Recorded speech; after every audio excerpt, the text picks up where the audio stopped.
So, Al, I was a graduate student of yours at Notre Dame, and I took a... And a really fine one. Thank you.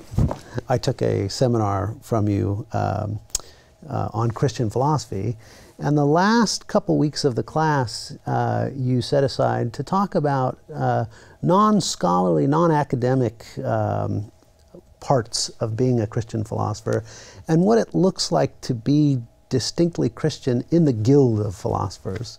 And so I wondered if you could share with us some thoughts about that. And in particular, there was one anecdote I wanted you to comment on. You shared that in academia, one will often find oneself on a totem pole. People below you on the totem pole, people above you on the totem pole. And you said that a Christian philosopher ought to have a very distinctive approach to life on the totem pole.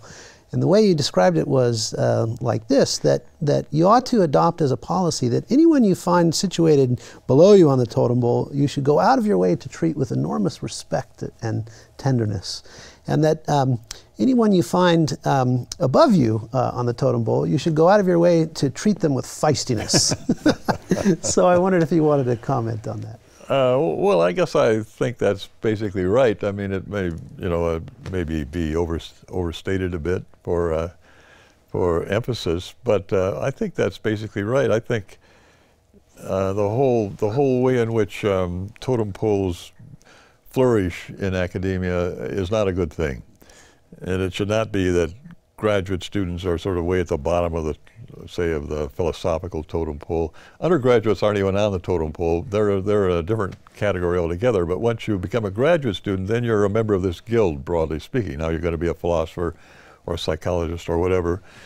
And then there are these sort of exalted figures way at the top and these other figures way at the bottom. And sometimes there's all kinds of fawning and that kind of thing. That seems to me to be dead wrong. It's to the benefit of the people at the top that they not be treated with this kind of fawning respect. I mean, human beings are, as we all know, subject to pride at the drop of a hat. And even if you try really hard, if you're aware of this, even so, it still happens all the time. So the right way to advance their interests is to treat them with a certain amount of feistiness, no kowtowing, no kissing the hand or anything like that. And on the other hand, as far as people below you on the totem pole goes, right, I think they should be treated with tenderness and respect, and that as somebody who, really hasn't got anywhere yet or not worth much yet or anything like that. Those moments of that can really stick with someone. So I know a philosopher who, while a grad student, found you at a conference and had a question for you. And I don't know why, but there was media there, and they wanted an interview with you and to film maybe a news segment with you or something.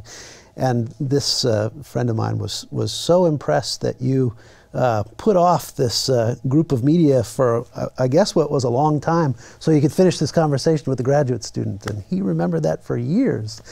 Just these kinds of mercies that you described. Yeah, well, I don't claim always to be able to follow my own advice here, but for example, I was at one time at a conference talking with a couple of graduate students who were standing up at a smoker, and a very distinguished philosopher from Europe came and wanted to talk to me and just stepped right in front of these students and kind of pushed them out of the way, which I thought was appalling. So I stepped around him and talked to the graduate students Kept again. the conversation going. Yeah. Well, Nick, I know you've thought about these kinds of issues. What, in your thinking, are the marks of distinctively Christian presence in the academic life? Well, one mark is related to what Al was saying. I think a mark of the Christian anywhere, but certainly in the academy, is that we will never demean anybody. We will never, well, that's the best word, we will never demean anybody. And this is connected to what Al was saying about the people lower on the totem pole. There's let's face it, a great deal of demeaning talk, abusive talk in the academy. It's often highly articulate. It's not always totally evident that's what's going on, but that is what was going on. And I think that we should also not be abusive or demeaning, not only to the people around us, but to the authors we deal with. I remember I was reading with one of my seminars, some passage in Augustine, and one of the students in the class just made some silly dismissive remark about what Augustine was saying. So I was just mad. So it finally occurred to me to say to her, it was a woman, happened to be a woman, suppose Augustine were sitting right across the table from you, would you still have said what you just said? And then she said, oh, no, no. Well, we were dealing with Augustine. Now there's a whole line of thought which says, no, we're not dealing with Augustine, we're dealing with a text. A line of sort of dehumanizing of the humanities which has occurred over the last 30 years. We're just dealing with artifacts, with texts. Well, I just think that's a lot of nonsense. Augustine wrote the Confessions. We're not just dealing with an artifact. And you are, with this dismissive comment, demeaning Augustine. Remember that.